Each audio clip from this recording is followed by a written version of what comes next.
IOO The Iran League's Train and History Series number 6 equals 0, 0 J/I Senior The Era of Zarathustra in the Light of Babylonian Researches SI, RMMMFIMMMRI1 SISI 5 The late Mr. Meher Jibhai N. Kuka, Ma. OBL 1571 Z67V.56 C.L. Robarts published by the IKAN League, Bombay 1958 AC, EE print from the Iran League Quarterly, %, January 7, 1958, FEJ-TV. AG 9 2005 0/I speech by BRVOJ Ifa Him Muhammad Reza Shah Pahlavi speech delivered by Him Muhaniad Rezan Shah Pahlavi Shahinsli of Iran in reply to the address and Kasaiket presented to him on Wednesday the 7th March Logi at the Brabourne Stadium, Bombay, on behalf of the Zoroastriana of India, by the Bombay Patji Funchayevk, the Iran League, the Persian Zoroastrian Amelioration Fund and the Iranian Zoroastrian Anjuman of Bombay.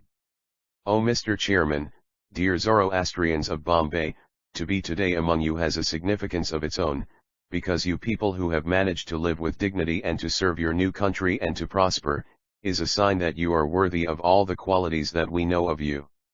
If it was not for the sentiments of brotherhood and friendship that united and is uniting my country with India, I would say that we regret not to see you in our own country, but there is no difference if you live here or in our own country. Those Zoroastrians that have stayed in our country, are people fundamentally honest, working, serving their country, and we have them very dear in our heart. I suppose that many of you have relations and some members of your family are still living in Iran, and I hope that there will be so much facility in the future that in order to go and see that old country of Persia will not be at all difficult for you, and that we could have the pleasure of seeing you many times in our land. I am glad and proud that the population of this country have such a regard for you, and that they have also taken you in their hearts as true members and faithful members of this country, and this is a very valuable human quality to serve the country in which one lives with faith, and to give it one's full energy and lifetime, and to secure one's place among the best children of that country. In thanking you for your warm welcome, I pray God that He will keep you always under His blessings, and wish for you all prosperity, happiness, and peace. Surprised face, Mr. M. N. Kuka, Ma. A brief life sketch of an Iranian scholar. X. The late Mr. Meher Jibhai Nashirwanji Kuka was a self-effacing, shy, unassuming man who has left behind him a treasure of rich enlightening Avestan and Persian literature. One such work that his genius left for posterity is the booklet on the era of Zoroaster, which is now republished. The late Mr. Meher Jibhai N. Kuka, Ma. Born, October 12, 1865. AC died, June 8, 1934. A veteran Parsi scholar.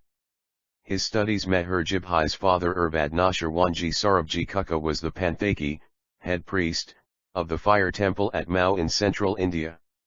Meher Jibhai was born in Mao on December 10, 1865. He had his early schooling in Mao and later at Indore. He passed the matriculation examination of the Calcutta University at the tender age of 14, a remarkable achievement in those days. Principal Wit, Humor, and Fancy of Persia IG by M. N. Kuka, M.A.T. Asterisk, this book is brimful of the native wit and humour of the Iranians asterisk A that there is no dull moment throughout its 532 pages, A. Happy face, ideal for presentation. Price Rs 3/ postage extra, AITS can be had from, K. I. The Iran League Nafsari Building, Hornby Road, Bombay, India, the era of Zoroaster. In the Light of Babylonian Researches. By, the T.8 Mr. Meher Jibhai Nashirwan.Ti Kuka, M.A. A distant date. In the dim haze of far-off antiquity the figure that is just discernible towering above all, and absorbing our attention by its unique personality is that of Zoroaster, the founder of the religion of ancient Iran.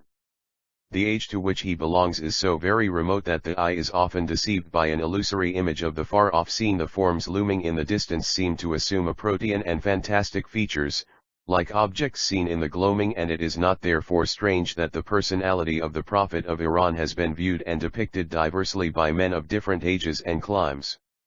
In the ancient classical literature we see him represented as a mystic, a philosopher, a magician versed in all the occult sciences, while in the Arabic literature he figures merely as a heresiarch, once a disciple of certain Hebrew prophets. To some people he appears a Chaldean, to some a Median, and others a Bactrian. In the later Avesta and in the Pahlavi books, though we find him delineated with greater faithfulness, there is at the same time such a halo of myth surrounding him as to make of him more a demigod than a human being, a circumstance which at one time induced some Zoroastrian savants to doubt his very existence. But no one who has though roughly studied the Gathas, the most ancient scriptures of Mazdaism, can have any doubt that Zoroaster is therein a strong living personality, a prophet, priest, and reformer, imbued with the lofty idea of his mission and striving to inculcate pure monotheism upon the mind of his age. The age of Zoroaster. The question of Zoroaster's actual existence is no longer a mooted one. But the subject that has puzzled the best scholars of our day, as no other point of ancient history has done, is that of the era in which he flourished. While some scholars determine this period to be so old as 2300 BC, others fix it at 700 BC only. Turning to ancient literature, we find 1. Banson Feeks * the era of Zoroaster at about 850 CBC, Egypt's place in universal history, Volume IL, p. 58. 2. IHF.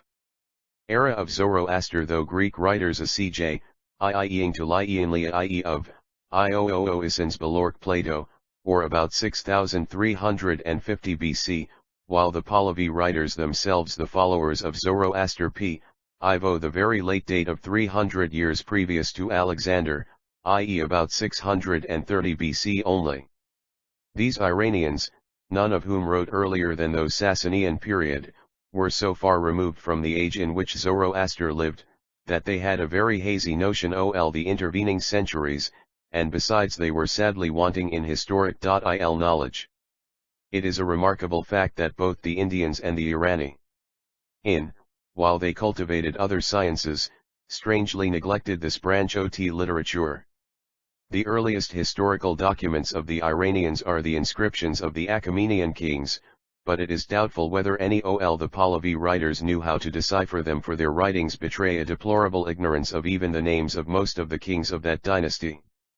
The present age, however, having at its command, the researches made in the last century into various departments of knowledge, such as philology, science religion, Babylonian literature, and is in a better position to take a survey of the far-off regions of ancient history. In fact, the searchlight of the first two sciences has already been thrown on the era of Zoroaster, though with indifferent results. But the searchlight of Assyriology, which has not been hitherto employed, is, as it will be presently shown, more powerful for this special purpose, able to penetrate in intervening mists, and capable of furnishing us with the data for forming a more correct estimate of the distance which separates Zoroaster's age from ours. The Gathas and the Rigveda. Philologists had already shown the strong resemblance which, the language of the Gathas of Zoroaster bears to that of most ancient portions of the Big Veda, but till the beginning of the present century it was not definitely proved that the two scriptures themselves were contemporaneous. This has, however, been done now by a learned Parsi scholar, Irvad Shariarji Dadabai Barusha, who in an essay published in the Memorial volume, has shown that certain passages in the Gathas are referred to in the Gik Veda and vice versa. If the antiquity of the Vedas could be definitely established, it would serve to Katli age of the Gathas Dilzo, but on the former point too there is no consensus of opinion among Oriental scholars. They assign to the Vedas various dates ranging from BC 2300 to BC 1200.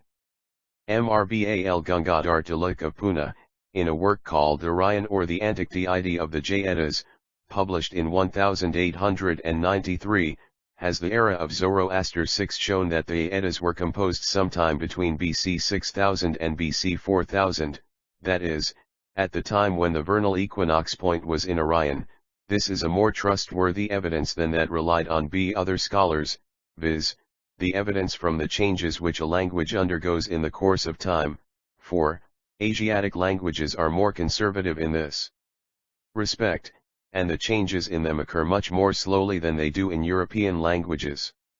Setting aside, however, the question of the antiquity of the Vedas, let us proceed to examine what independent and conclusive evidence is available from other sources for fixing the landmarks of Zoroaster's age. Berosus on Median kings.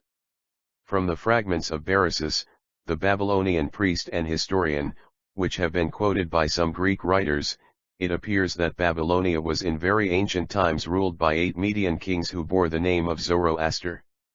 Gutschmidt has shown that this period of their rule must have been between BC 2458 to BC 2234, but it is possible the period may have been somewhat earlier.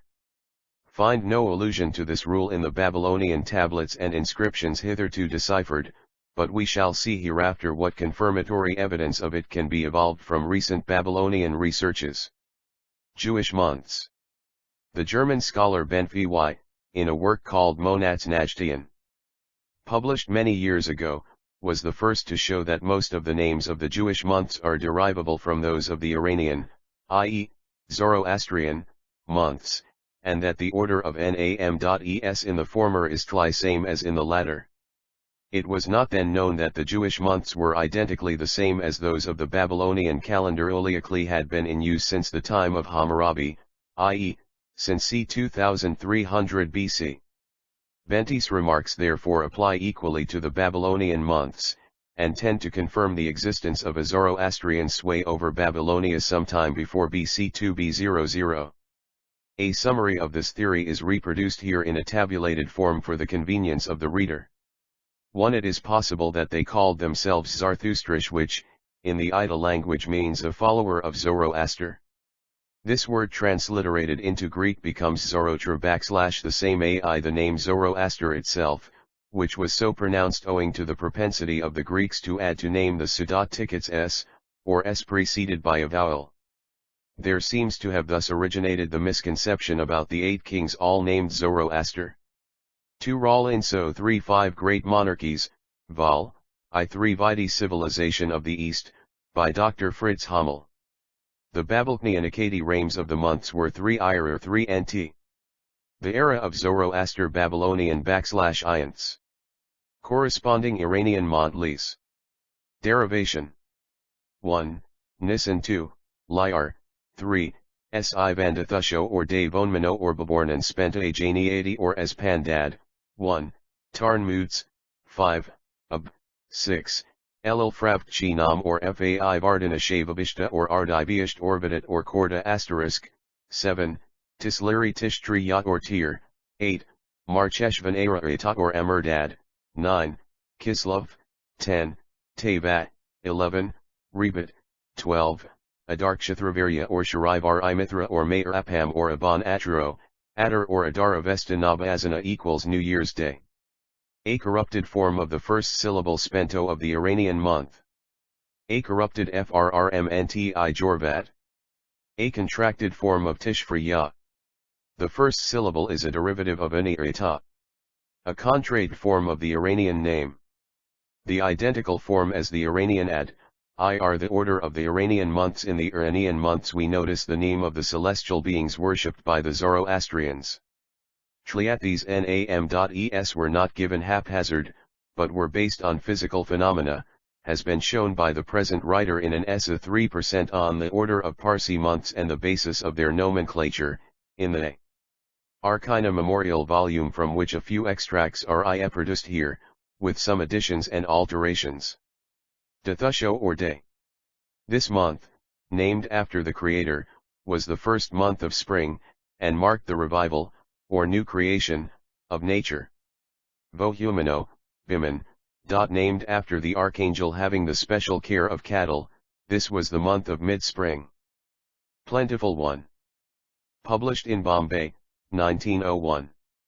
Thfea of Zoroaster 5 flow of milk in cows was the special feature of this month, and in this respect it was analogous to the Trimilchi, May, of the Old Saxons.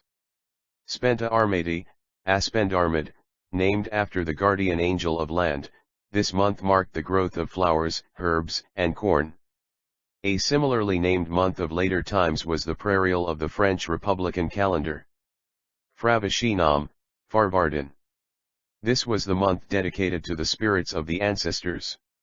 It began on or about the summer solstice, which was the period dedicated to the festival of the dead by various other nations of antiquity. The month ran parallel to thought of the Eg-5 and Tammuz of the Semites. Ashakahishta, Ardibiishta.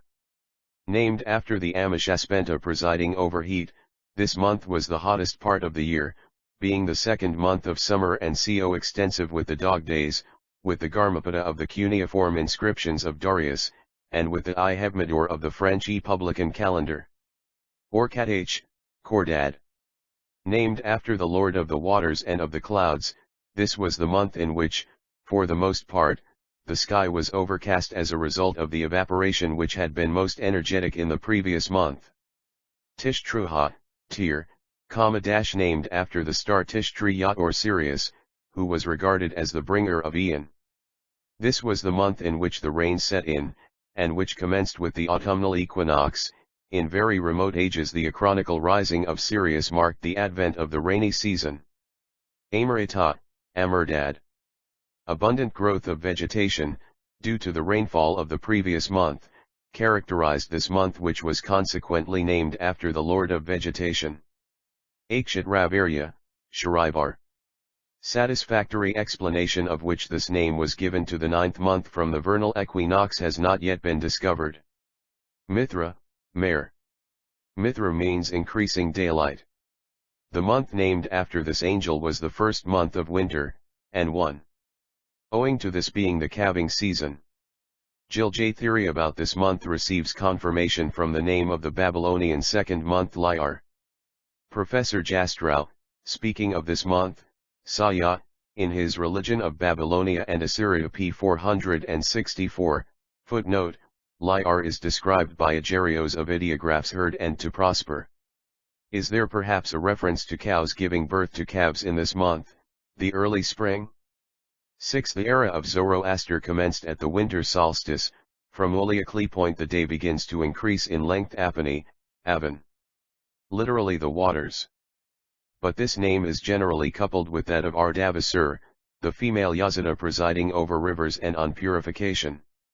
In the latter character she is analogous to February, the goddess of purification, the month dedicated to whom was February, which ran parallel to this month. Atro, Adar, Atro is fire, and the last month of winter was so named owing to the thaw taking place, and consequently the weather being very chilly and moist, necessitating fires being kept burning in various parts of the house. From the basis underlying the nomenclature of the Iranian months, as explained above, it is evident that they are not of foreign origin but of indigenous growth, and since many of them can be recognized in the Babylonian calendar dating from the 24th century BC, it clearly follows that the latter nation is indebted to the former in this respect, and that the borrowing must have taken place at the time of the Zoroastrian rule in Babylonia in the 25th century BC. Additional details about some of the Babylonian months will be given further on. We now proceed to examine the evidence furnished by the Babylonian tablets concerning the pantheon, the festivals, the religious rites, and the legends of the Babylonians.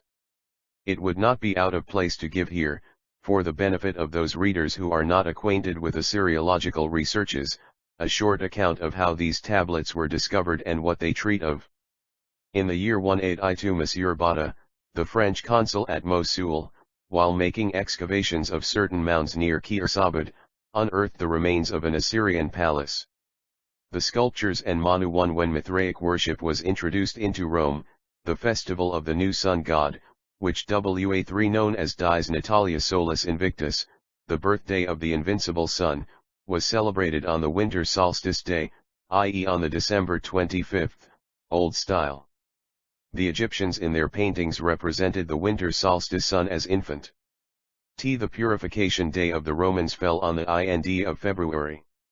If we take the December 25th as corresponding to the is day of the month Mare, The 2nd of February would correspond to the 10th day of Avan, the festival day of the Iranian goddess.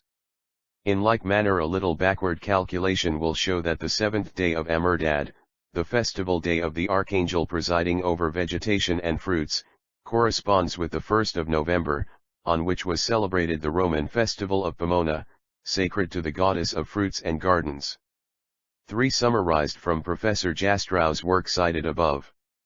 The era of Zoroaster 7 meant that he came across, most of them inscribed with cuneiform characters, he sent to the Louvre Museum. The importance of the valuable finds induced the authorities of the British Museum to start excavations on their own account. Their representative Mr., afterwards Sir, Austin Henry Layard commenced operations first at Mount Nimrud and then at Mount Koyunjik, and during the years 1845 to 1850 he was successful in bringing to light the remains of other palaces. But the most valuable of his finds was a library of the Assyrian king Ashurbanipal. This consisted of clay tablets inscribed all over with cuneiform characters, and treating of various subjects, such as astronomy, mathematics, history, epics, legends, hymns, incantations, and some of the last two being in the old Akkadian language, with Semitic translations. Stimulus was given to further research by these discoveries, and in 1887 the Americans also joined the English and the French. The efforts of the representatives of these nations were crowned with success, and many important discoveries were, and are still being made. It is worthy of note that the key to the decipherment of the Semitic cuneiform characters was furnished by the trilingual inscriptions of Darius Histisps on the Behistun rock. The first successful attempt to decipher the Achaemenian or Old Persian inscriptions of Darius was made in 1802 by Grotefend, and by 1840 the decipherment of these inscriptions was practically complete. The 90 proper names in the first columns, i.e. of the Old Persian inscription, greatly facilitated the decipherment of the inscriptions in the third column, i.e. the one in the Semitic Babylonian characters. Since then the science of decipherment has advanced by rapid strides, various scholars of note have devoted their attention to it, and now there is hardly any Babylonian inscription that cannot be read and understood, although there might be differences of opinion regarding the pronunciation of certain proper names. We now know that the earliest settlers in Babylonia were a Turanian nation, who spoke an agglutinative language now called one, i.e. the Achaemenian, Old Persian, Susian, or Proto-Media, and Babylonian languages. 2. He proceeded on the assumption that certain groups of letters frequently recurring must be the name and titles of a king, and the first line that he deciphered W as Adam Dark Yavushkasliaothi Yabazerkake Shayati Yashayati Janavi I am Darius the Great King, the King of Kings. 3. The inscriptions are not all in the same kind of characters. In the oldest the form used is hieroglyphic, then comes the ideographic, and lastly a combination in which the ideograms or their phonetic equivalents are used with syllabic signs. Though the sense conveyed by an ideogram is clear, it is difficult to give the proper pronunciation of it, when there are two or more words in the language for expressing the same idea.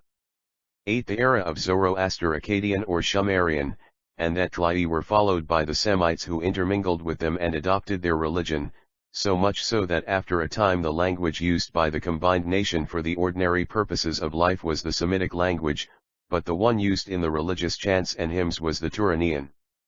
The ancient Greek writers have thrown some light on the religion of Babjadonia, but what we know from these sources is very little, compared with what can be gathered from the inscriptions. The full details now to hand regarding the names and attributes of the gods worshipped in Babylonia, point, as will be presently shown, towards ancient Iran as the birthplace of some of these deities. In support of this view an exposition will first be made of the points of similarity between the religious ideas of the two nations, concerning the functions and attributes of their gods and the celebration of their sacred rites and festivals. Proofs will then be adduced to show in what respects the Babylonians have borrowed from the Zoroastrians, and finally an attempt will be made to indicate the age in which this transplantation of ideas could have taken place. This will enable us to determine the hithermost limit of the age of Zoroaster. In the Babylonian pantheon the gods are not all of one age, we see traces of new gods having been introduced at different times.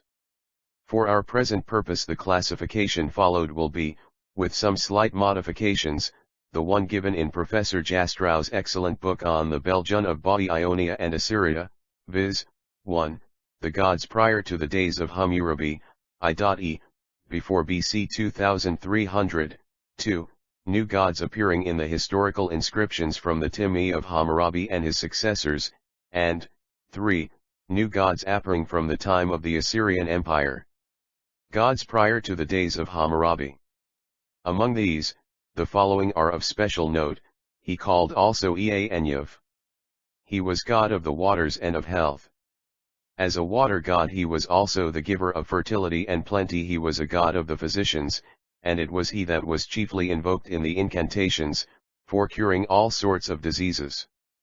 The earliest inscription in which his name occurs is that of Ur Va, c.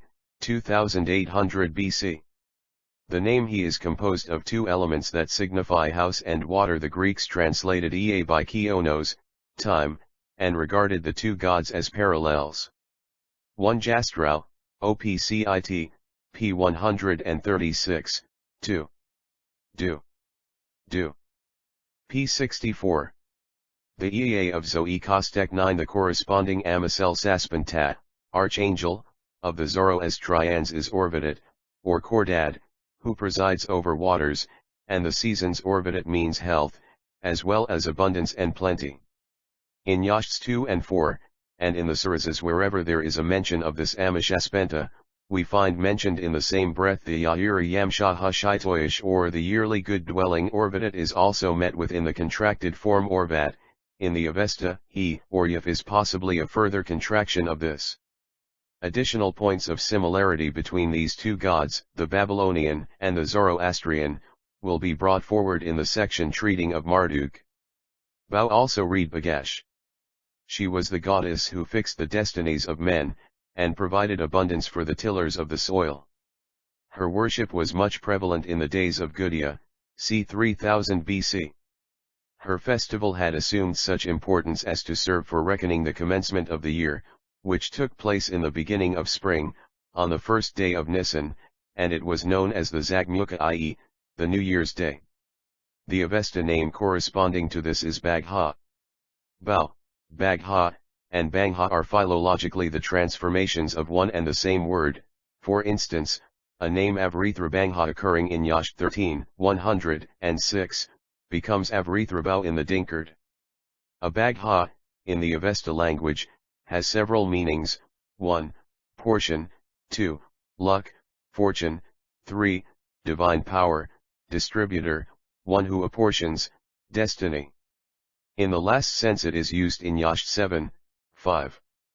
In the cuneiform inscriptions of Darius Histisps the words Bagha Bazarka, great deity, frequently occur as an epithet of Ahura Mazda. Again, in the names of certain months given in the same inscriptions we come across the name Bagha Yadash, i.e., consecrated to Bagha, which corresponded to Nisan, the first month of spring, or the month in which Zagmuku, the festival of Bao, was celebrated in Babylonia. 1 O'Neill, Night of the Gods, Volume I, p. 77. 2 The Menenjay according to Spy.L. 3 According to Sir H. Rawlinson and Max Dunker. Oppert and justly, however, regard it as a parallel month to Tishri. But no doubt TB former view is correct, for the undermentioned evidence goes to prove that Baghaadayish was the first month of spring. Darius tells us in his inscriptions that Gaumata, the Magian, seized the empire in the month of Garmapada, but that after a few months' reign he was slain by him in the month Baghaadayish. That this interval was 8 months we learn from another source, Herodotus. Garmapada, equals the path of heat, the hottest month of the year, is held by almost all Oriental scholars to have coincided with the 5th month above the Babylonians, the same period that in much later times was coextensive with the Thermidor of the French Republican calendar. The 8th month after of is Nisan, with which, therefore, Baghaadayish coincides. 10 The Eba of Zoroaster. The only difference between Bagha of the Avesta and Bao of the Babylonians is that the former is a male deity and the latter a female. In the Hindu mythology the same name occurs as Bagha, which was originally a noun of the feminine gender, but later the appellation was given to a male deity, as we see in the Big Veda 7:41, 42, Uliara mention is made of the strong Bhaga, the son of Aditi, Cho disposes all things. Shamus or Utu. The Sunday solar worship cannot be said to have originated with any particular nation, it is common to all, but there is scope for comparison in some of the attributes given to the solar deity that are not apparent or universal but are restricted to a few nations. The favorite's title of Shamus in the hymns is that of judge. In one of the hymns addressed to him, he is called, the judge of the world, the director of its laws and also the warrior hero. With respect to these functions, Shamus can be compared to the Aves Tiomithia, originally the companion of the sun but in later times, from the Achaemenian dynasty downwards, confounded with the solar god himself. Mithra is commonly called Dabar or the judge, one of his functions being to judge the souls of men on the fourth morning after death. In Yasht, Mithra is depicted as a warrior to ar excellence. Utu, another name of Shamus, is derived from atu equals to clu. This connection, it is interesting to note that one of the titles of Mithra is Bivarashashoinano, i.e. possessing 10,000 eyes. Again the sun himself is called the eye of Ahura Mazda in Yasna I. Some of the other attributes of Shamus are as under, summarized from Professor Jastrow's book. Shamus is the god that gives light and life to all things, upon his favor the prosperity of the fields and the well-being of men depend. His favor produces order and stability, his wrath brings discomfiture and ruin to the state and the individual. He receives the supplications of men, loosens the bonds of the imprisoned, grants health to the sick, and even revivifies the dead. He puts an end to wickedness, and destroys enemies. He makes the weak strong and prevents the strong from crushing the weak. He cleanses men by taking out whatever is evil within them. 1. Jastrow OPCIT, p. 73. 2/6 I pages 71, 300 and 301. The era of Zoroaster 11. All the above attributes are also met with in Mithra, as can be seen from Yasht X. Mithra is the lord of wide pastures, he has boons to give at his will, and the tiller of the ground he guards against oppression. YT. X 60. He is foe of the liar and of the unrighteous. He is the all-seeing and the undeceivable, the preserver of oaths and good faith. To Liam, with whom Mithra has been satisfied, he comes with help, and of him, with whom Mithra has been offended, he crushes down the house, the borough, the town, the province, the country. YT. X 87. He takes out of distress the man who has not lied unto him, nay, he takes him out of death. YT. X 22.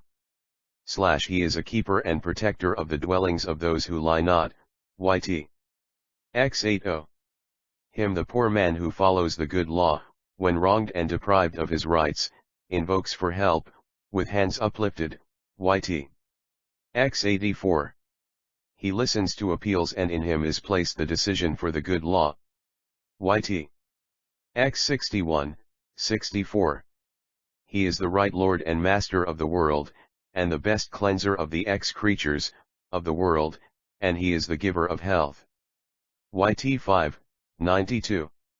An additional point of comparison between the Babylonian and the Iranian god will be noticed in the sections treating of Iman. Nannar or sin. The moon god. The worship of the functions and attributes of the lunar god that are peculiar to Babylonia and Iran are worth noting.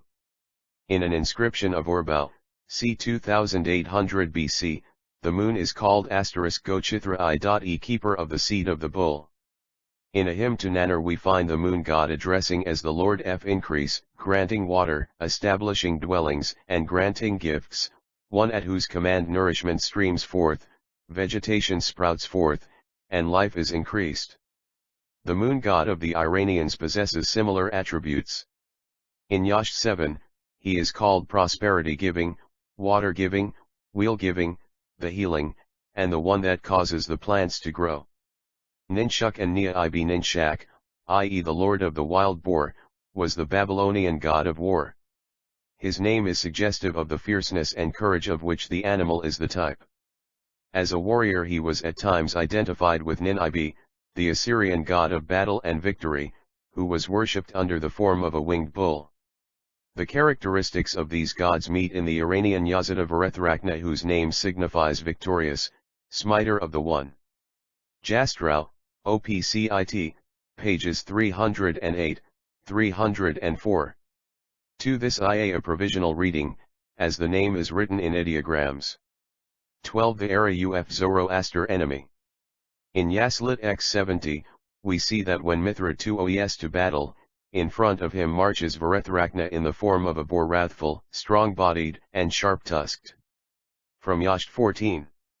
It appears that Zarathustra, when invoked by men in battle, goes to their assistance in various forms, among which are the forms of a boar and that of a bull. The worship of Ninshak must have been older than BC 2300, for about that time was repaired an old temple ot this deity by Imshin of Larsap. Lugalarima Lugal means king, but the meaning of Arima has not been definitely ascertained. Very little is known about the god whose name appears in the inscriptions of Urbau, c. 2800 BC. Man Arima seems to be an abbreviation of Arya of the Avesta. Ishtar. This was the most renowned and widely worshipped of the Babylonian goddesses, and her worship dated from very remote times. Gradually many other goddesses, originally distinct, were amalgamated with her. Later she was worshipped also as the planet Venus. Her chief attribute was that of the goddess of beauty and of love. She was denominated the brilliant goddess, the mother of countries and the mistress of mountains. She was invoked by marriageable girls for granting them suitable husbands, and by men for the gifts of domestic prosperity. In course of time her cult became tainted with gross immorality. 5. The word Ishtar is neither Semitic nor Turanian, and Assyriologists are not agreed as to its roots. Says Professor Sayce, Babylonians of the historical age do not seem to have known what was its origin, and it is therefore quite useless for us to speculate on the subject. Its true etymology is buried in the night of antiquity. Professor Jastrow is of opinion that the word is Semitic, and suggests a tentative meaning. The goddess that brings blessing to mankind. But if the word is Semitic, it is very strange that it does not bear the feminine suf sxt, as we see in the names of other goddesses. Bilit, Anat, Sarpanit and C. The to suffix was added afterwards when the name traveled further to the west, away from its old associations with Chaldea, and Ishtar was transformed into Ashtoreth and Astarte. 1. Sayce Hibbert Lecture p. 260. 2. Professor Jastrow Religion of Babylonia pl. 2, footnote. 3. Jastrow, OPCIT, p. 686, footnote. The era of Zoroaster 13. The Avesta language, however, supplies a key to the problem that has so puzzled the scholars. The root of the word as well as the above-mentioned functions of the goddess Ishtar are to be seen in the Avesta word Ashi, blessing, and in the Iranian female Yazida of that name Ishtar is probably a transformation of Ashi Srira / the beautiful Ashi, although her usual title is Ashi Vanghui, the good Ashi. She is the goddess of fortune and wealth, and in Yash 17. She is described as the defender of matrimony, and foe of those who keep a maiden by force from marriage.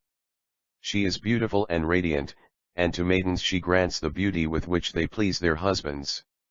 According to Jensen, Ishtar corresponds with the Eumenic deity Vashti. Vashti is also an Iranian name. From the Book of Esther, which is the Hebrew form of Ishtar, we see that Vashti is the name of the queen of Ahasuerus, the Persian king. In the Avesta language Vashti means desired. In Yash 17, 15, Vash-Ahshayamna, i.e. sovereign at will, is the appellation of Ashi. In the Babylonian inscriptions from the time of Hammurabi downward, and in the Assyrian, Ishtar also figures as the goddess of battle and war. In Ashi too, this trait is to be met with, for she is described as strong, provided with many warriors bold. There is mention of Ishtar in the inscriptions of a very ancient king Sargon of Agade, b. c.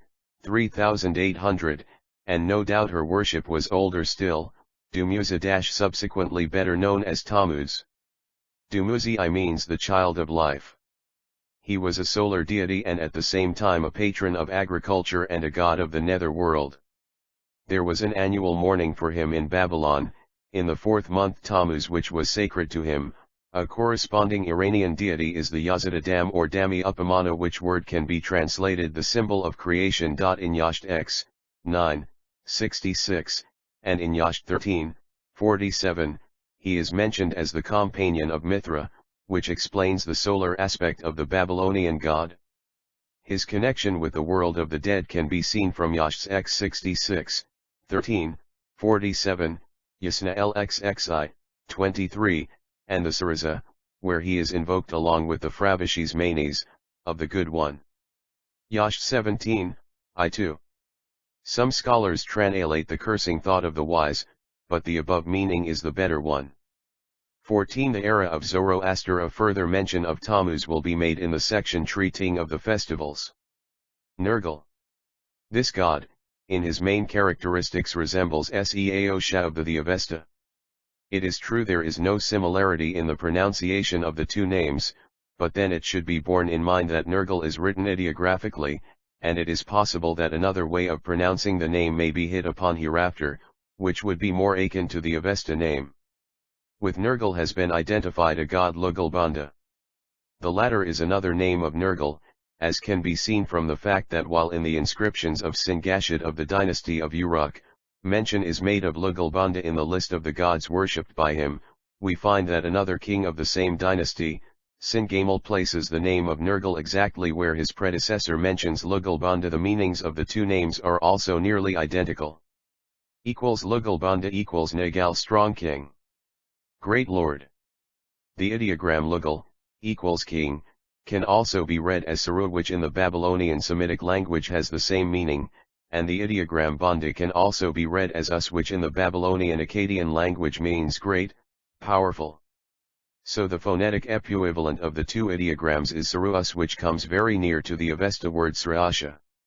It is true that in try reading suggested here both Semitic and Akkadian languages are made use of, but as, after the settlement of the Semites in Babylonia, the language for ordinary use was Semitic with a fairly good sprinkling of Akkadian words, such a combination is rendered possible.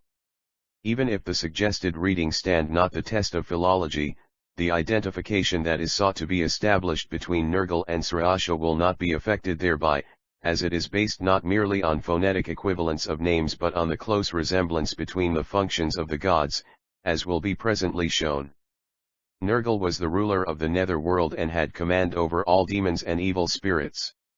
He was also a god of war, and as such, and in connection with his destructive powers, he was frequently described as the god of fire, the raging king, the violent one, the one who burns. One of the most common ideographs used to express his name was that signifying the sword. His typical bird was the one. Jastrau Opclt, p. 95. 2 Jastrau Opcit, pages 183 and 67. The Ea of Zoroaster L5 cock, the bird of dawn, at whose warning crow the evil spirits were supposed to vanish. Nergal and Nin-Ib were invoked by the Assyrians for success on the battlefield and on the hunting ground. Both of them were also sculptured on Assyrian palaces, the former in his symbolic form Op the winged T.Ion and the latter in that of the winged bull, and they were supposed to keep guard over the king. Just as Nergal is the ruler of the lower world, Sraasha is the guardian of the souls of the dead. For 3 days and 3 nights he watches over and protects the soul that has just quitted its earthly tenement. Then he hands over his charge to Zarathustra, compared above with Nin-Ib, who conducts it to the Chinvat bridge. Sraasha and Zarathustra are also associated with each other in another way. Along with fire they are the co-operators of Ashavahishta, the Amisli Aspanta of heat. This accounts for the epithets given to Nergal, the burning one and the god of fire. Sraasha is preeminently the smiter of the devas and the demons. He bows not for fear and fight before the devas. Before him all the devas bow for fear and fright reluctantly, and rush away to darkness. Sraasha is also a god of battle. He is called the strong-armed warrior, and he is invoked for strength to subdue tormentors and to destroy foes. He is very frequently called Darshidrash, i.e. the mighty weaponed. That his favorite weapon is the sword, as in the case of Nergal, appears from the following description of it: the uplifted weapon, the broad weapon, the sharp and cutting weapon forcefully smiting on the head. The cock is the typical bird of Zoroaster, registered trademark as it is of Nergal. The above points of comparison sufficiently show that Nergal is Zoroaster, but the worship of the former seems to have gradually deteriorated, and the god from being originally a guardian of the soul seems to have been transformed into a ruler of the netherworld and even into a god of pestilence. Mention is made of a temple of Nergal in the inscriptions of Dungi, c. 2900 BC, and therefore the worship of the god dates from an earlier period still. 1 Gerald Massey 4 Iju and O/F, i.e. beginnings. 2. Mino Krad, 2, 115. 8 Yasht 11, LA 4. Yasna LVI 33, 26. 5 YT. 1111 and Yasiya LVI, 10, 31. 6 Vendidad 18, 23. Volume 2, p. 469. IG the IRA or Oeoazir Adar. Whether this is the correct pronunciation the name of the god seems to have been a matter of doubt with some scholars. The word cannot be traced to either Turanian or Semitic sources. The name appears as *Nindara in the inscriptions of Gudea and Idraba, c. 8000 BC. The god was held in estimation as the son and messenger of Bel, one of the principal deities of the Babylonians, and as the warrior and champion of the gods. He was also identified with the meridian Sunday. Adar is the same name as the Iranian Adar or Adar, the angel presiding over fire. Adar is the son of Ahura Mazda, and a co-operator of the Amishaspensa Shiavaxta, who presides over the time of midday. Gish Zida - this name appears in the list of Gudea, c. 3000 BC, and is similar to the Iranian Jashirvan. The soul of the bull, one of the Yazatas. The word *Zida, in the Babylonian language, means life. The first word Gish seems to be a contraction of the Iranian Jish. There are no further points of resemblance between the two gods beyond this. Isham, a god of the nether regions. He was a virgin malignant being, and was an attendant of the plague god Dibera. The corresponding Avesta name, from which the above seems to have been derived, is Ishma, the name of the demon of wrath. We now proceed to the second classification of the Babylonian gods and take in hand those of them that appear in the historical inscriptions for the first time, from the time of Hammurabi, i.e., from about 2300 BC. Among these the most prominent was Marduk, the son of Ifa. The principal seat of his worship was Babylon, and among the gods worshipped there he held the foremost place, second perhaps to that of his father alone. The old great god Bel was now forgotten and his individuality into that of the new god, who was consequently addressed as Bel Marduk. From the hymns and the magical texts we see that Marduk was regarded as the mediator between he and mankind. The man smitten with disease or otherwise in trouble appealed for help to Marduk, who promptly brought the petition to his father He. The latter gave Marduk the necessary instructions, which in turn were conveyed to the person crying for divine succor. 1 Yogtro Nop. Cit. p. 139. The era of Zoroaster 17 Marduk was also the bestower of blessings, and in connection with this function he was named Salik Malukai, which means he who distributes good amongst men. In one of the hymns he is also addressed as the merciful Lord who loves to raise the dead to life. Some scholars are of opinion that he was a solar deity originally, though his qualities as such are not mentioned in any of the inscriptions. The etymology of the name Marduk has not been hitherto satisfactorily traced. But, a reference to the Avesta solves the difficulty. Marduk is the same as the Avesta Amretit, of which a later form is Ameradad and modern Persian Murdad. The change of the final D or / into K is well known to all philologists. For instance, the Avesta word Spentamaina becomes Spinakmino in Pahlavi. Other Pron unctions of Marduk, as given by Lenormand, are Amrut and Ararutuki, both of which are directly derivable from Amarita. Amrita, in the Avesta language, means *immortality, which is the origin of Marduk's function as the restorer of the dead to life. Again in Yash 2 and in the Sarasa we see that this Amashaspenta presides over the prosperity of the herds and over the increase of cattle, which accounts for Marduk's role as a bestower of blessings Orvitit, who has been identified above with he, and Amrita are twin Amashaspentas in the Avesta. They are always named together, and form an inseparable couple. So in the Babylonian phase of worship we see the relationship of father and son between he and Marduk. Marduk's identification as a solar deity and his functions as a mediator must have been ideas of a later growth at a time when some of the attributes of Mithra became blended with those of Marduk. An additional proof of the identity of Marduk and Amrita is given further on, in the portion dealing with the months and festivals. Raman. He was the god of storms, of thunder and lightning, of wind and rain, of overflow and inundation, and his powerful roar struck terror into the hearts of men. He was also a constant associate of sun god Shamus, jointly with whom he is frequently mentioned 1 Lenornian Chalnean Magic, p. 190. 2 Sais, Hiberf Lectura, p. 136, Jastroa p. 116 fn 3 Chulrajatu Magic pages 10 and 82. 18 The era of Zoroaster in the Babylonian texts. In a hymn of Hammurabi's days it is significant that while each of the other Ekals mentioned receives a line foi himself Raman is the only one who is tacked onto an outlier deity Shamus. He was one of the chief gods not only of the Babylonians but of the Assyrians, who assigned to him a position next to that of Ashur alone. In Assyria his worship dated from very ancient times, as is evinced by his name appearing as one of the elements in name of the Assyrian ruler Samsi Raman who flourished about 185 UBC. Another role of Eman was that of a god of war, and he is addressed as Sueb in an inscription of Nebuchadnezzar. Raman is none but the Avesta Raman, the angel presiding over the atmosphere. Just as the Babylonian god is an associate of Shamus, so is Raman the associate of Mithra. The two are frequently mentioned together in the Avesta.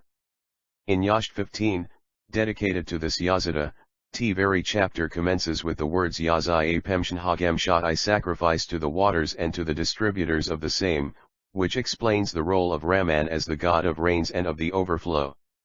In the same Yashi, passages 46, 47, the Yazida calls himself the valiant, the strong, the strug for protection, the freeing from troubles, and the roarer. High characteristics as a war god appear from passage 51 of the same Yasht, where Raman promises to come to the aid of those who, wounded in battle, invoke him and pray to him for strength. Sarpanidam Sbe was the goddess of matrimonial fertility and was also identified with an older Akkadian divinity Gasmua, the Wise One. The name seems to have been a transformation of the Avesta Spenta Armadi, the female Amashaspenta presiding over the earth. Spenta means bountiful / and Armadi both in Avesta and Sanskrit, means wisdom. That the Babylonian goddess is identical with the Iranian will be seen further on in the portion dealing with the festivals. Her role as a goddess of matrimonial fertility muti have been a secondary one, a development of her original character of the goddess of agricultural prosperity, the bountiful Mother Earth. Anabu-Vari, payer god with the Babylonians as well as the Assyrians. He was the god ol wisdom and intelligence, and of the art of writing from Uliach cause he was frequently invoked by the scribes. Professor Sayce and other scholars are of opinion that he won Jastrov, OPCLT, p. 157. 2. Ishelbert Lekiard, Y.Il, the era of Zoeoastek 19 was Orik finally a water deity. In religious and historical texts he is landed as the deity who opens up the subterranean sources in order to irrigate the fields. He was also regarded as the patron of agriculture and the Ont, who caused corn to sprout forth. Some of his other epithets were the upholder of the world, the general overseer, the proclaimer, and the herald of the gods. In his last mentioned character he was often amalgamated with a fire god Nusku. The scepter and the stylus were his emblems. The corresponding Avesta deity is Apamnapad. The Ndavlotv he waters. The second half of this name, contracted, becomes Nabu star. According to Yasht 8:34, Apamnapat spreads over the corporeal world the waters which are to be distributed to the fields.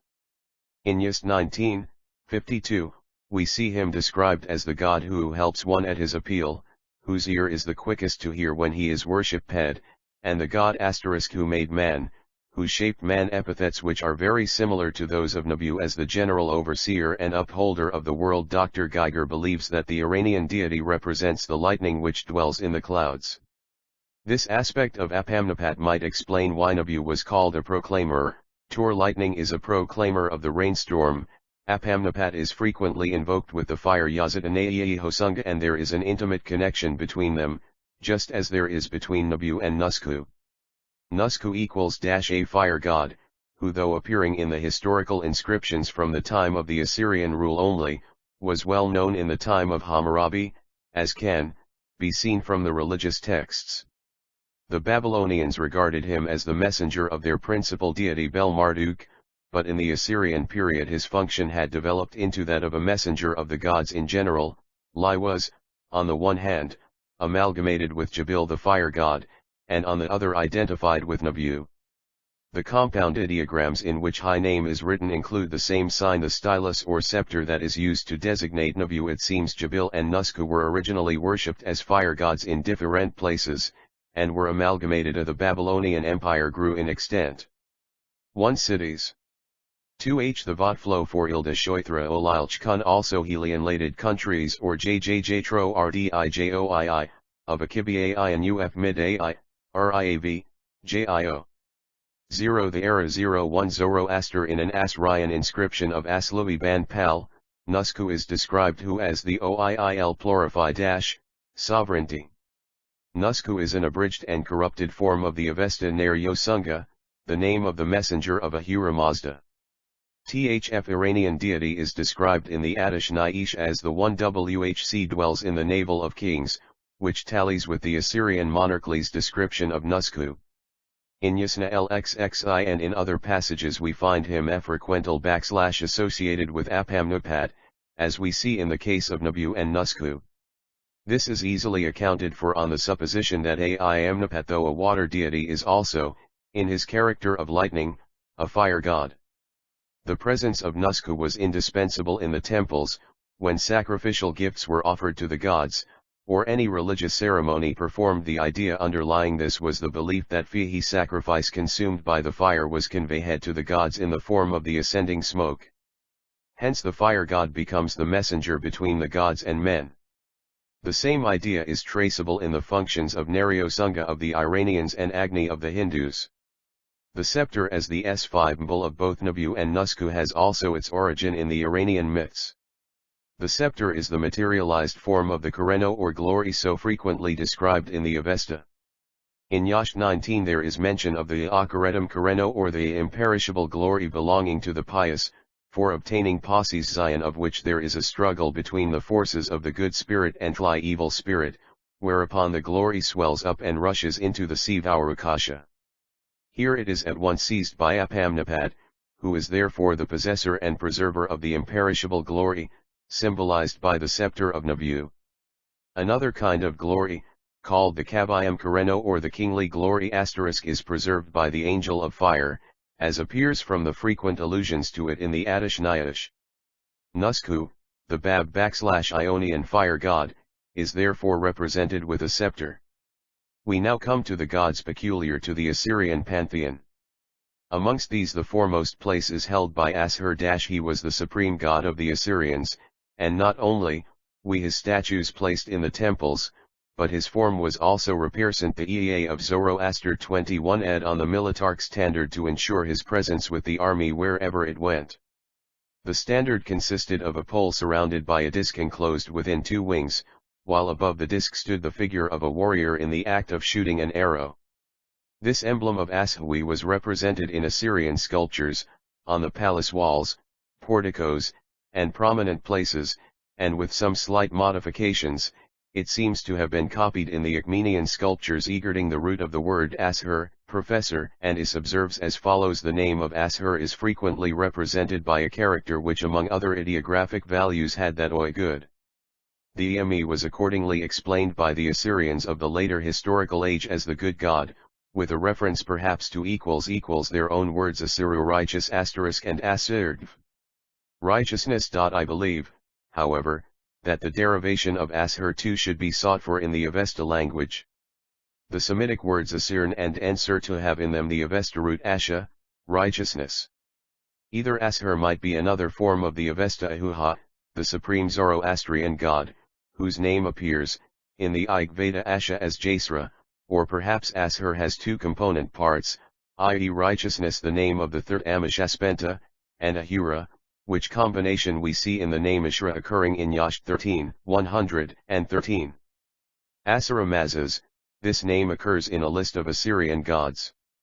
According to Professor Hummel, as quoted in the Honorable Emmeline Plunkett's Ancient Calendars and Constellations, this is the Iranian Ahura Mazda borrowed by the Assyrians in the Casidic period, between 1200 and 700 BC. Sharuilu and Charua. Assyriologists are of opinion that both are foreign gods. Very little information about them is to be obtained. 1. By the Iranians the emblem was held to be a representation of the Fravashi Oc guardian spirit dwelling jointly with the soul in the human body. It may be that Fjo emblem was originally Iraniate, and subsequently imported into Assyria, whence it rotushid lo the land of its birth under the Akakrinai rule. The idea of representing Fravaseltis with wings was a very old one, very much older than the Achaemenid period, as can be needed from a passage in the Farvardin Yashi. Yash 13, 70. The awful Faraskis of the faithful come flying unto him for succor, it seems if they were well-winged birds. The author of Undent Ca Undairs and Constellations regards the Iranian emblem the older one. She says, to the Japhets I would attribute the first imagining of the astronomical emblem common to Ahura and Asur, that of the divine being presiding over TL circle of the ecliptic OPCIT, p. 83. 2 Hibby Lectures, p. 124-22. The era of Zoroaster ed from the inscriptions. The first name has been in Lorntet as the Kins Fod, if it appears in the inscriptions RF the Assyrian king Sargon, c. 722 BC, the second appears in the inscriptions of Sennacherib, c. 700 BC. I believe both are variants of the same Avestunxliataravarya or Sherwertha of one of the Amishas Pentas, Kshudra, in Avesta, means king. An outlier foreign god appearing in the Assyrian inscription is, Meshiru, of whom also very little is known. The name is a slightly altered form of the Avesta Mithra. Gerald Massey, in his Book of the Beginnings, translates Misri as the god Mithra. Quitting the Babylonian pantheon, let us now turn our eyes to the festivals and sacred months of that nation, and examine what further evidence they furnish about the relationship between Babylonia and Iran in very ancient times. We have seen above that the Babylonian month Sivan correspond to the Iranian month Aspendad, and that the Babylonian goddess identical with the same Amashaspenta Aspendad or Spenta Armati was Sarpaidam, goddess of fertility. A festival of this goddess used to be held on the 25th of Sivan. In the Iranian month, wherein 30 days have all different nami and are consecrated to different yazatas. The 2oth day according to the calendar given in the Avesta literature and now in vogue, is dedicated to Ashasvangha, who has nothing in common with Spenta Armati, the female Amashaspenta presiding over the earth, but, a closer examination reveals some interesting facts. It has been held by all Avesta scholars that Depahadar, Dea Pamir, and Depatin the 8th, the Ir, Thaud the 23rd days in all months, seem to have been of later introduction into the calendar, when a sort of hebdomadal division was deemed necessary, for in the three names the first part common to all is a name of the creator and the last part is a repetitio, I of the 9th, I6th, and 24th days of the month. The inference that can be drawn from this is twofold: 1, that the names above mentioned replaced other names standing in exactly the same places, and thus the position of the other day of the month was not disturbed. Or, 2. That names discarded were those of last Illyri days of the 9th, the 28th, the 29ilt, in El Ilioth, AIILB / insertion of lot are the era of Zoroaster 23 3 days of though new names at the interval 7, 7, and 8 days, the position of the days from the 9th to the 30th was slightly shifted. Thus Adar from being the 8th became the 9th, Mir from the 14th became the 16th, Din from the 21st became the 24th, and so on up to Anaran, previously the 27th now the 30th day. That the latter inference, and not the former is the correct one, will be presently shown. According to the second theory the day's Amiad, which is at present the 28th day of the month, was originally, in Virgae ancient times, the 25th day. And so it is but natural to expect that the day consecrated to the Yazida of the earth, in the month consecrated to the Ameshaspenta of the earth, should have been held as a festival, as appears from the Babylonian festival on the 25th of Sivan, although it is true that no such Iranian festival has been preserved down to our days, among the Zoroastrians.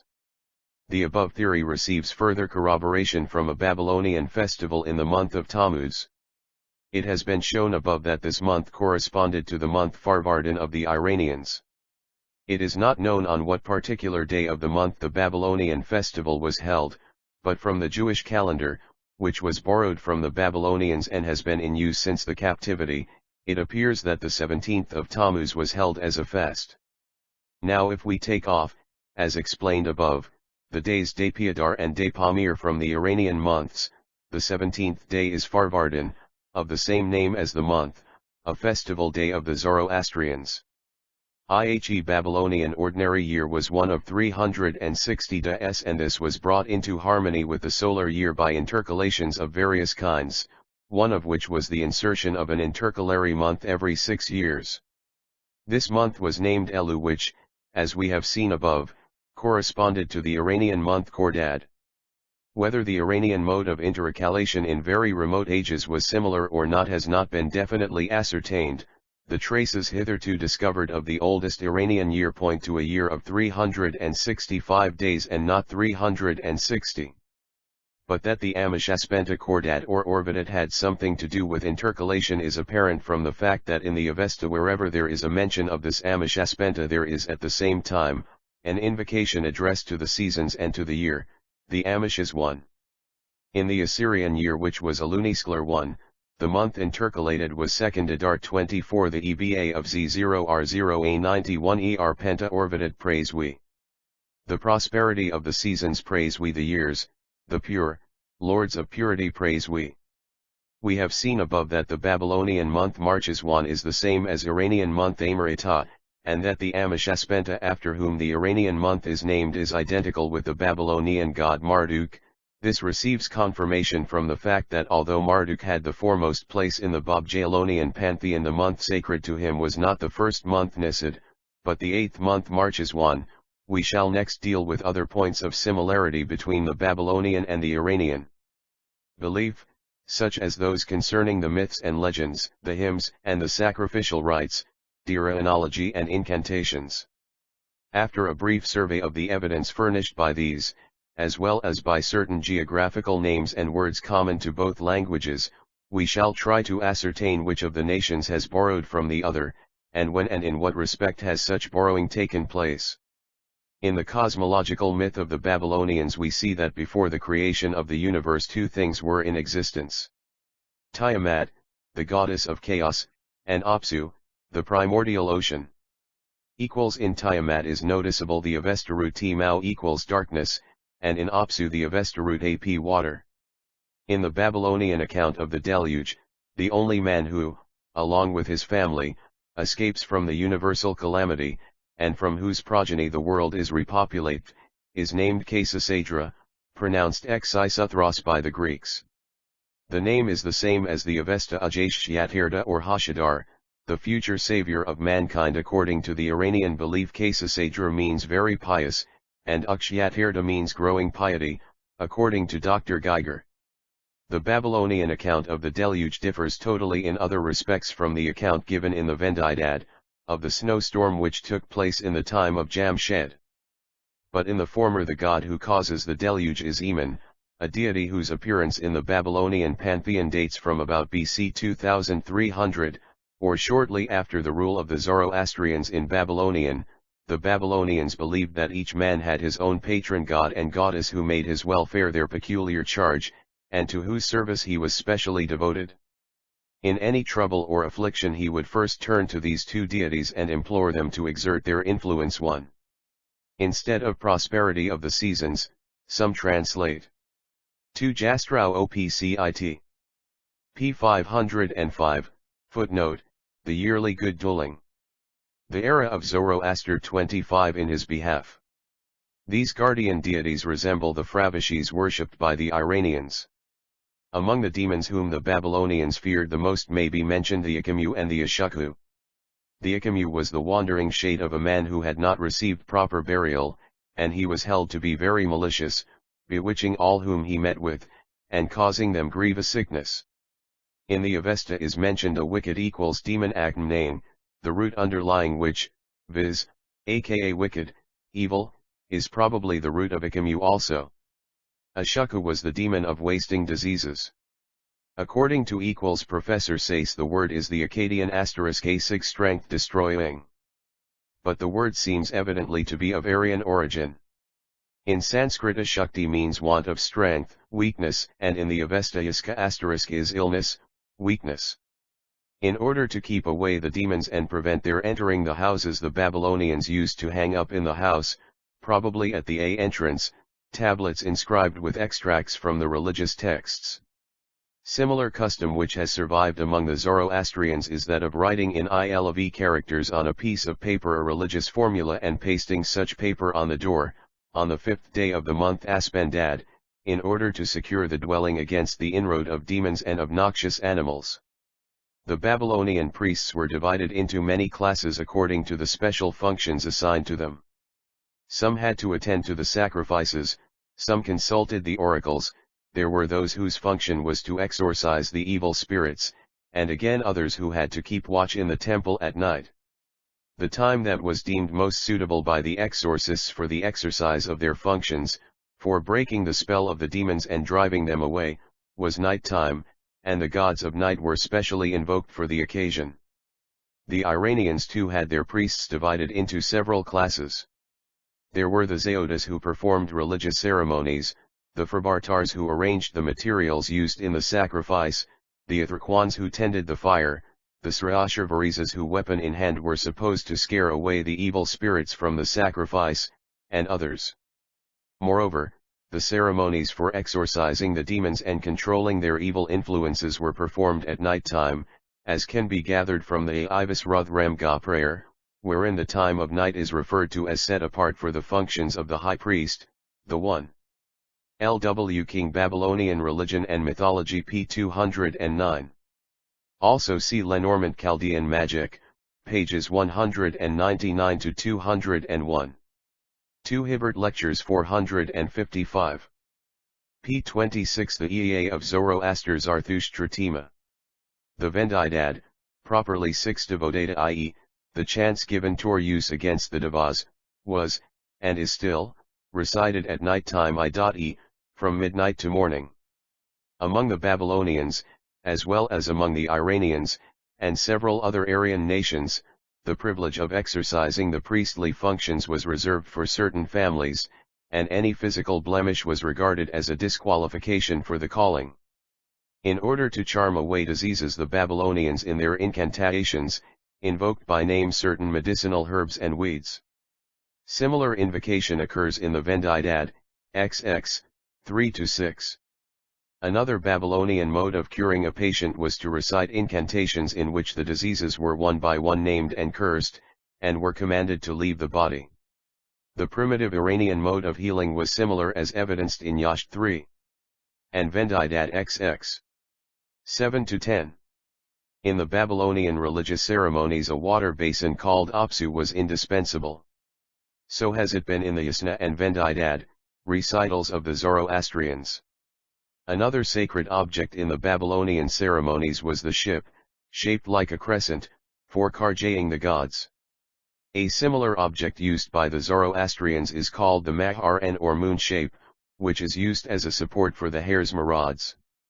Other objects used in the Babylonian religious ceremonies were green branches of trees, pure water, fire, grains of corn, wine, scented wood, herbs, saffron, flesh of a white lamb and so forth. The Zoroastrians use fire, water, wine, milk, scented wood, leaves of the pomegranate, the haresma or twigs of the tamarisk, the consecrated bread, and meat. The date palm, which is a sine qua non in every Zoroastrian temple, was held sacred in Babylonia also, and was there frequently represented on seal cylinders and monuments, with human forms in adoration before it. The Babylonian festivals were called Izan Rike, a word which seems to be derived from the Mazdayasna, i.e., a sacrifice, modern equals Persian, Jashan festival. Some of the Babylonian legends are similar to those that we meet with in the Shahnameh, the Persian epic, but as we see no traces of them in the Avesta, it is possible that the ideas may have been borrowed by the Iranians from the other nation at a later period.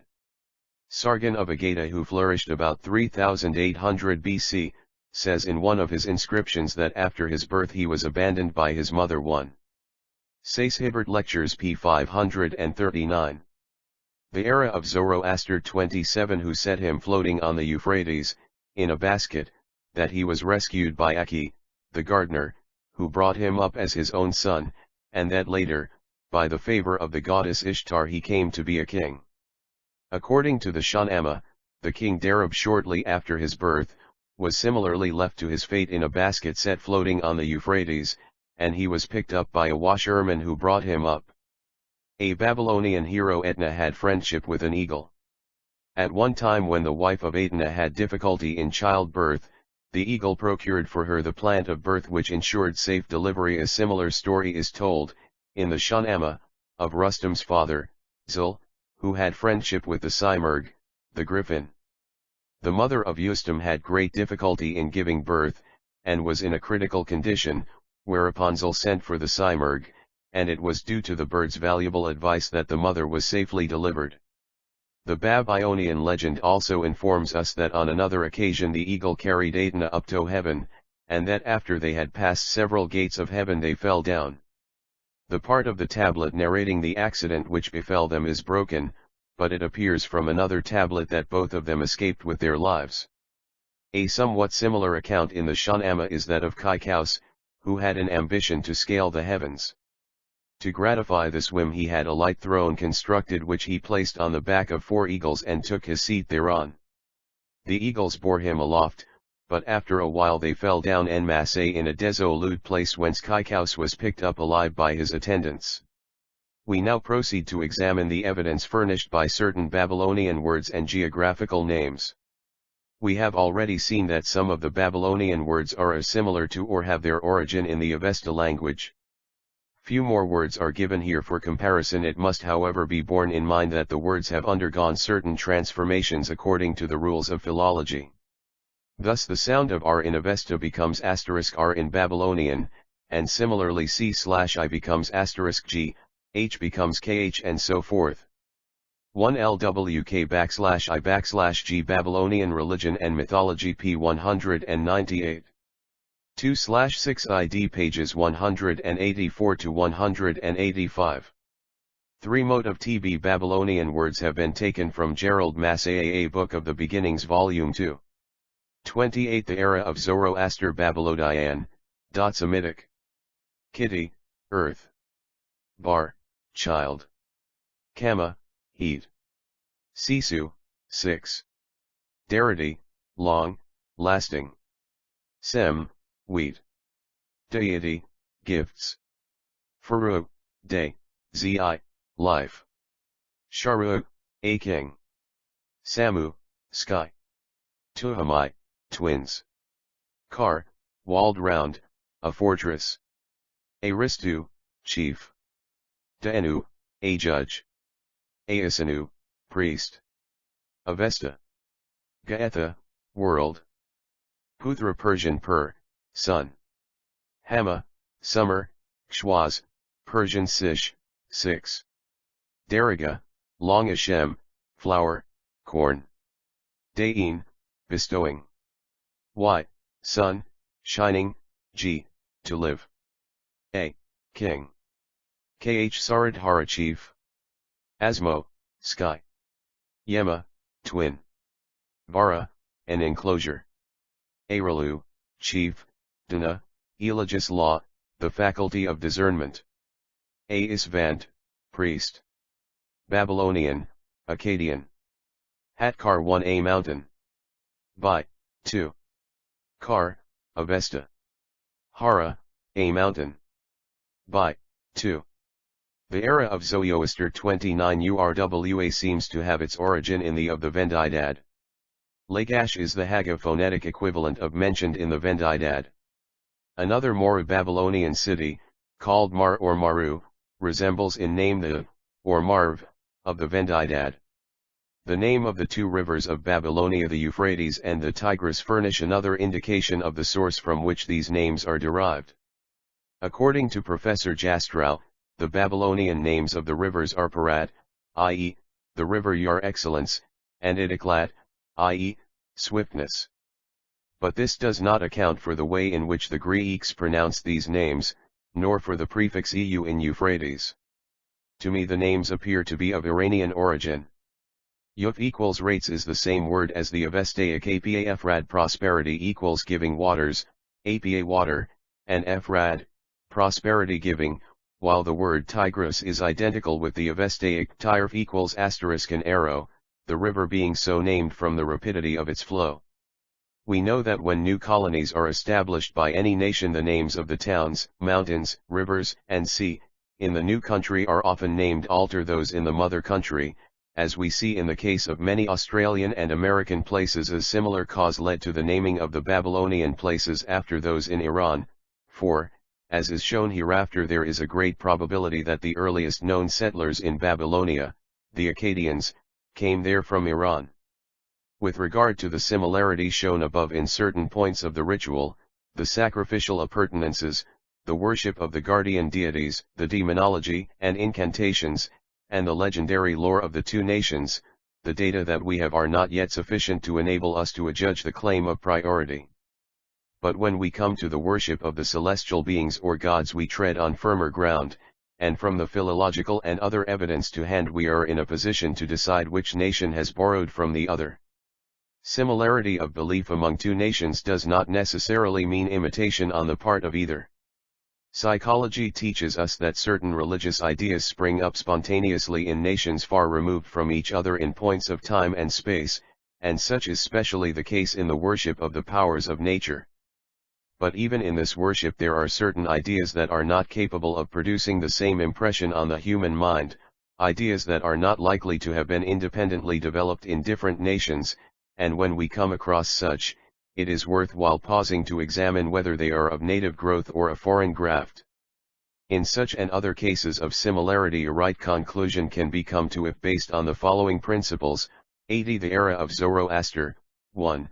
When the names of the gods worshipped by a nation cannot be traced etymologically to the language of the people, but are derivable from the language of another nation worshipping similar gods and ascribing to them similar attributes, it can safely be inferred that the former nation has borrowed from the latter. 2. In the case of two nations worshipping gods possessing similar names and attributes, if we find that the names in the one are abbreviations of those used by the other, as we have seen above in Nabu and Apamnapat, Nasku and Naryasangha, Marduk and Amarita, he and Orvat, the logical inference from it is that the nation using short form s of names has copied from the one in which whole names are found. 3. If we know that the worship of certain gods was unknown to a nation up to a certain time, and if there is evidence to show that shortly before the introduction of the new worship the nation had come into contact with another nation worshipping the above gods, the only legitimate conclusion that can be come to is that the former nation had learnt the new worship from the latter. 4.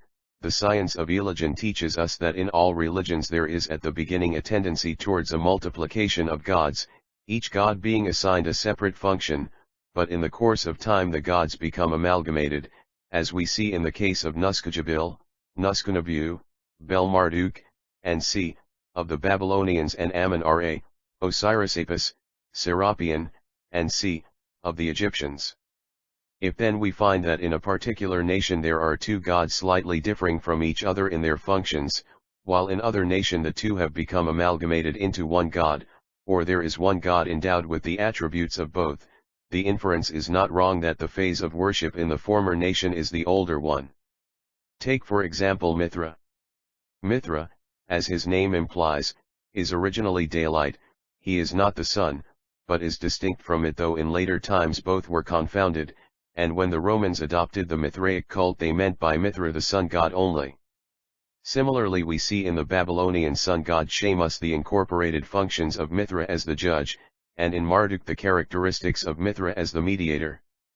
If these four tests are applied to the points of similarity shown above, it will be seen that some of the prominent features in the worship of most of the gods described above are of Iranian mold, and that the Babylonians afterwards adopted the ideas and gradually developed them on their own lines.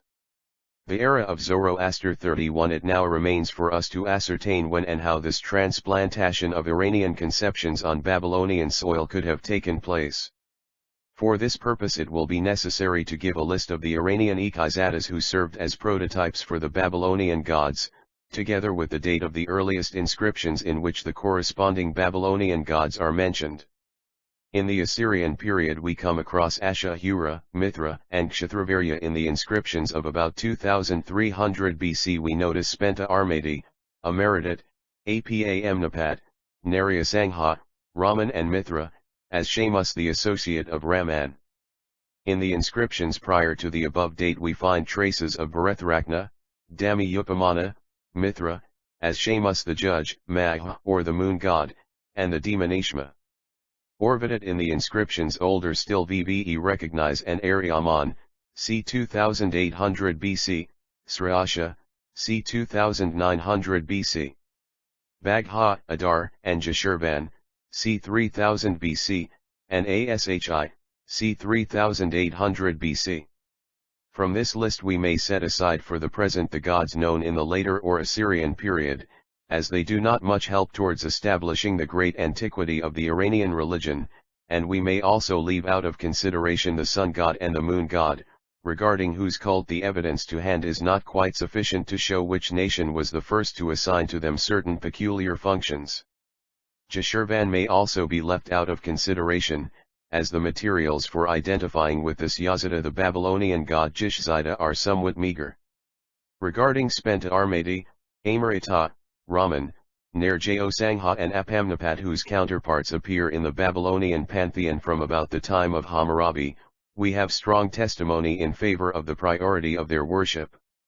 In the first place, the Babylonian names of the gods are contractions of the whole names in the Avesta, to which therefore they belong originally, and in the second place the Babylonian gods do not seem to have had any existence until about 2300 BC, or shortly after the period referred to by Beresus, when Babylonia was ruled by the Medes or the Zoroastrians, who though they disappeared from the page of Babylonian history 32 the era of Zoroaster for several succeeding centuries, left on the mind of the subject nation the impress of their religious belief before, however, we take the origin of Zoroastrianism so far back into antiquity we have to ascertain whether the Yazitas just named are of post-Zoroastrian or pre-Zoroastrian time.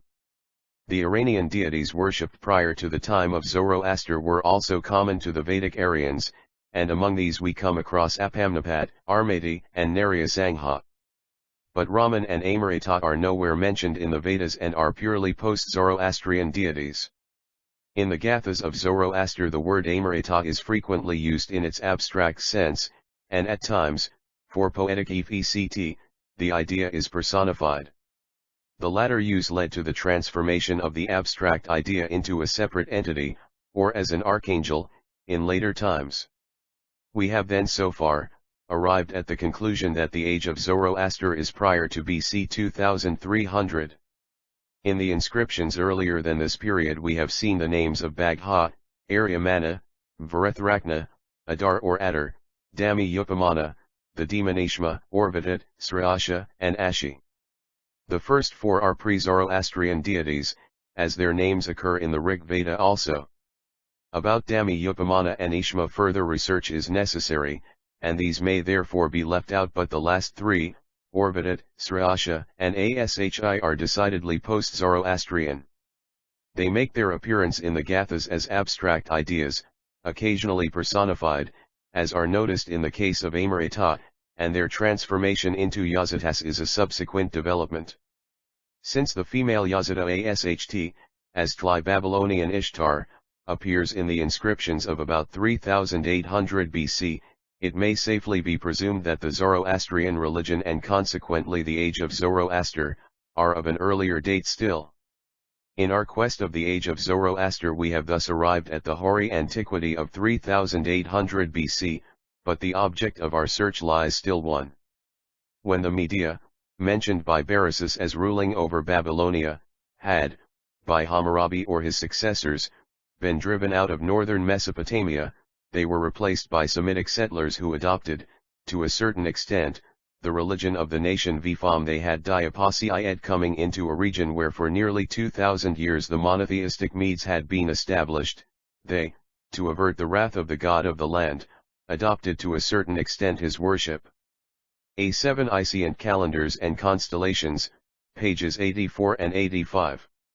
The Iranians and the Vedic Aryans seem to have separated at about the time of Zoroaster's Mlayon, for we find Gushtasp and some of his warriors mentioned in the Veda, and likewise Aom Vedic personages mentioned in the Gathas.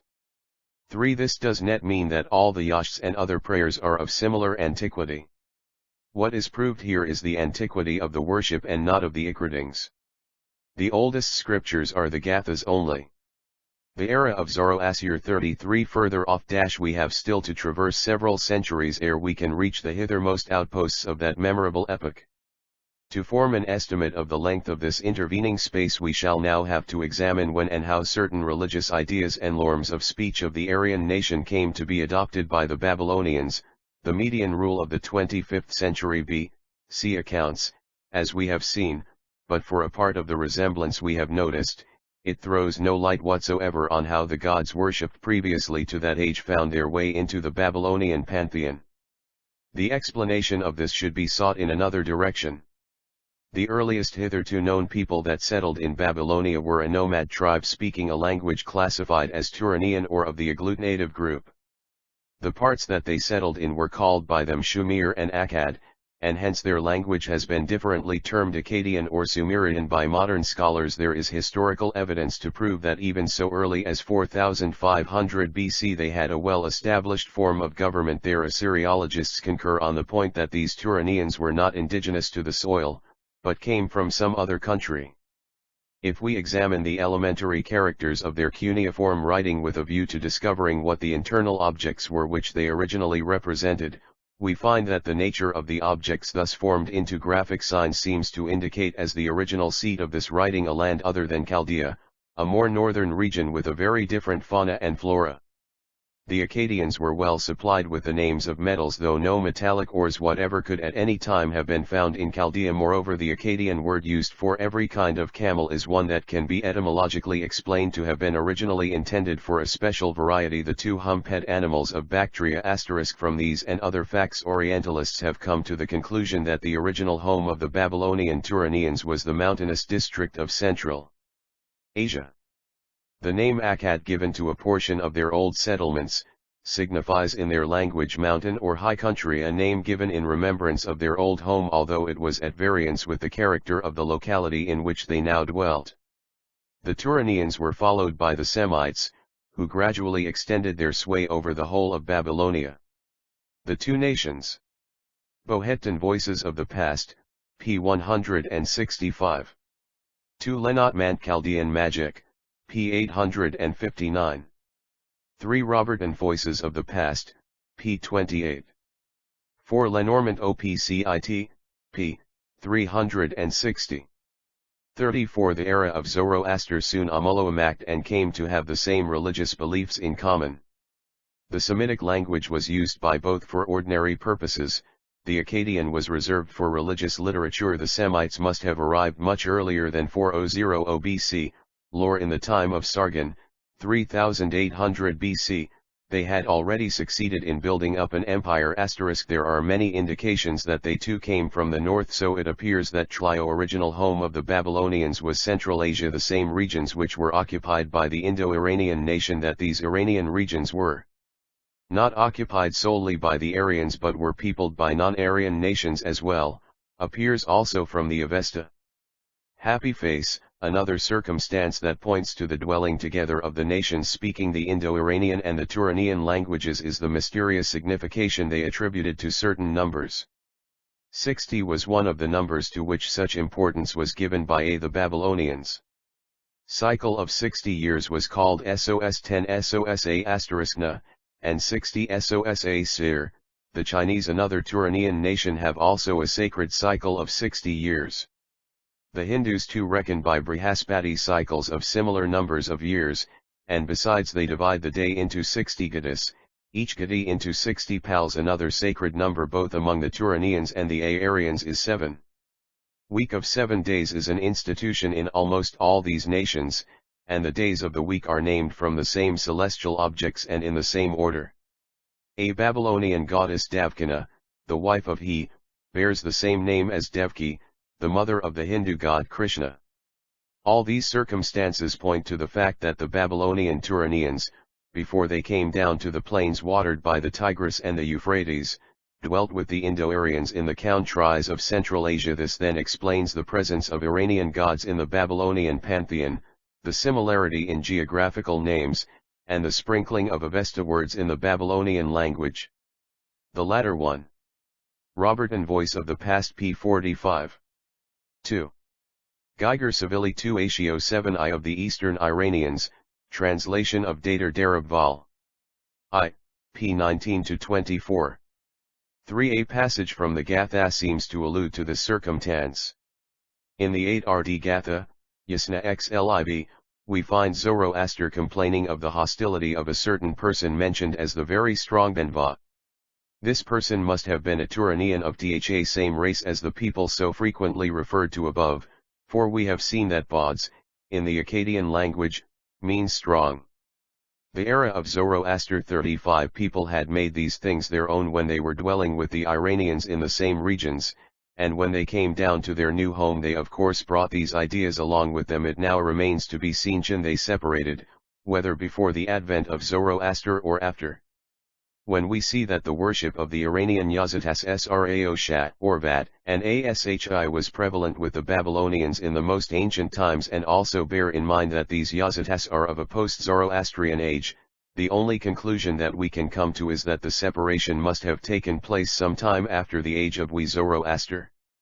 Find the Babylonians already settled and having an established government in BC 4500, and supposing that they had come down only 100 years earlier, the latest date that we can assign to the separation would be about BC 4600. If we add to this about 400 to 500 years, the least period necessary for the abstract ideas of the time of Zoroaster to crystallize into Yazida forms, we come upon BC 5000 as the point in the time horizon beyond which we should direct our mental telescope to look for the age of the Iranian lawgiver. It is possible that the age may be still earlier, and perhaps further researches in Babylonia and Persia may tend to corroborate the statements of the ancient Greek writers who assigned to Zoroaster the era of 6,000 years before Plato, although the evidence already to hand does not carry us so far. But the field of research is not yet exhausted. Many inscriptions and monuments 1. A similar opinion is expressed by El-Udben in Egypt's place in universal history. He says, the two great formative branches of the human race, the Semitic and Aryan, exhibit indelible marks of their common origin in language and reminiscences of the antediluvian foretime, and the civilization of the pre-reval world, which were interwoven into the traditions of each commenced a course of independent development by which humanity was raised one step higher. Babylon forms the point of junction of the separate Aryan and Semitic systems of religion and of thought. The strong influence exercised over mankind by Mazdayasna emanated from Chaldea, though its origin was Aryan, that is Zoroastrian. We can find no root for Mag, the Magian, the mighty, in Hebrew or Chaldee. The reason why this influence was so strongly exercised by the Chaldea arose partly from its more Western position and partly from the preponderance of Chaldean astronomy and astrology over those of the Aryan as well as Old Egyptian population. BKIB, Part Yil. 2 I/E. A different line of inquiry also leads to this conclusion. The Iranians regarded the star Tishtri Ya, i.e. Sirius, or rather the Yazida presiding over the star, as the god of rain. In Yasht 8 the achronical rising of the star is anxiously looked for as being the harbinger of the rainy season. In Central Asia, the original home of the Iranians, this season sets in soon after the autumnal equinox, and therefore in very ancient time when Sirius was identified as the rain-bringing god, the star must have been about 160 apart from the sun, at the time of the autumnal equinox, that is to AAE the right ascension of the star must have been then somewhere near 0 degrees. At present the right ascension of the star is 100, which has been brought about by the lapse of about equals 72x100, 7200 years, according to the law of the precession of the equinoxes. This takes us back to the period of about 5300 BC for the antiquity of Tishtri Ya worship, which seems to be post-Zoroastrian, since the star god had a different name among the Vedic Indians.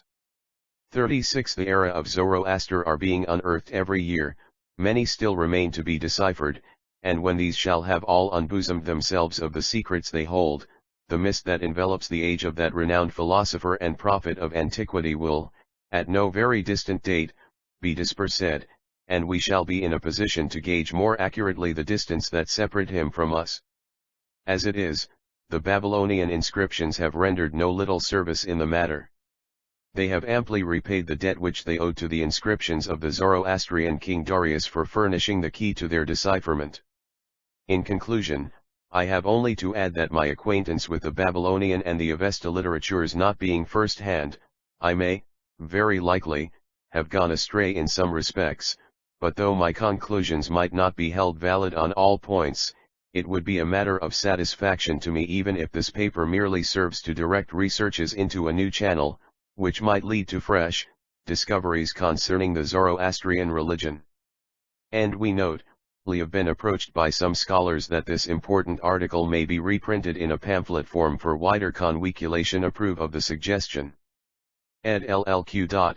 Surprised face, The Age of Zarathustra. Writing The Age of Zarathustra, the following quotation from Chionology, I-866, p. 33, by Kavasji Sarabji Patel, will be found interesting. About 92 years ago, that is, in the year 1142 of Yezdezerd, or 1772 of the Christian era, the president of the Parsi Panchayat of Surat, Muncherji Kursatji, received a mahajur, signed by 37 learned dasturs, mobds, and Bedouins inhabitants of Yezd in Persia, certifying that the anniversary of the birthday of Zoroaster was Khordad, the 6th day of Farvardin, the first month on Monday, 2715 years, according to the Persian computation, from the deluge having been completed and the 6th day of 2716 reached, when Zoroaster was born. The period of deluge is placed at 10,000 years, out of which when 2716 years are deducted, the birthday of Zarathustra would be placed at 7,284 years. Ed ILQ, surprised face, it SJVO * presented to the libraries of the University of Toronto by Willard G. Oxtoby Fatwa on the rights of Zoroastrians. Oh. The vex and humiliate the Zoroastrian community or other non-Muslims, who are under the protection of Islam is unlawful, and it is obligatory on all Muslims duly to observe the injunctions of His Holiness the Seal of the Prophets, respecting their good treatment, the winning of their affections, and the guarding of their lives, honor, and possessions, nor should they swerve by so much as a hair's breadth from this, please God Almighty. Mujtahid of Karbalia. 21-2-1910, Parsis and Persia. Oh. Anything which serves to strengthen the bonds between the Zoroastrians and their ancient home is worthy of all commendation and support. I think you will find amongst the younger generation of Persians in Persia a very much mere friendly feeling, indeed a warm admiration, for the Church of Zoroaster. The truth is that the talk about the unchanging East which people are so fond of indulging in here is great nonsense, and the change of outlook in Persia since the evolution of 1906 has been very great. Professor E. G. Brown. July 3, 1923, list of publications on Iran available at the Iran League I-8 Nafsari Building, Hornby Road, Bombay, India. The following books and c. are available for sale at the office of the Iran League to its members at a reduced price, and for 4i/on GA phone number 262642. Members, Happy Face, Ars as p. 6i The Gathas, by Portavood with notes in 2 English by Mr. D. J. Irani, paper bound, 858 p. The Yashts, Volume 1, by Professor Portavood. 6874048N. 4850 Corday Avesta, 3038 Yasna Volume 1, G. Avis Tana Java Hero, by Dr. F. Achanjival. I3840 Volume 234 EP, The Late Mr. Dinshah J. Irani Memorial Volume 7E, Professor Portavood Memorial Vol. IP, Parsi and Ali Kitaband, Iranian version, E. Ancient Iran. By Mr. P. P. Balsara. 21018p, Ancient Iran, Iranian version. 8. 1412 TE8U4 OG18 FE2028 PEP, Dikama. 68 PIG, Iran-Iraq Guide, by K. A. Fitter E. Armagon Noras. E.g., Biography of the First Parsi Missionary. E. Persia and Parsis, by Mr. G. K. N. 3. 808333812 JG10, 4 SE, Rich Fields in Persia, by P. D. Saklatwala. 6T The Iran League Quarterly, Annual Subs. 6G, Nabs Hirwana Dil. By K. A. Fitter 68 PG8G, Shapur the Great, by K. A. Fitter 6G, Remarkable Events in Parsi History During Last 8 IG is 30 Years, by K. A. Fitter, OG, Iranian Influence on Islamic Culture and Religion, by K. A. Fitter. 810 G12E, Parsis of Iran, by H. E. Dr. Hikmat. 8G, G, E, Achaemenian Parsis, by S. J. Balsara Ancient and Modern Iran, by Professor P. Davood Parsi Immigration into India, K. A. Fitter. 0.0606080s, p. Miniature Corday Avesta 28% color red picture of Ferdowsi in Darbar of Mazdayasna colored picture of Shah Jamshid celebrating Navruz. 8108 FC8 Low P3 P1010, postage extra, A. M published under patronage of the Marker Irani Literature PUNDN, P in Persian E in Anglia G in Gujarati outside India for members R7 FCR non-members RA7, 158, FO.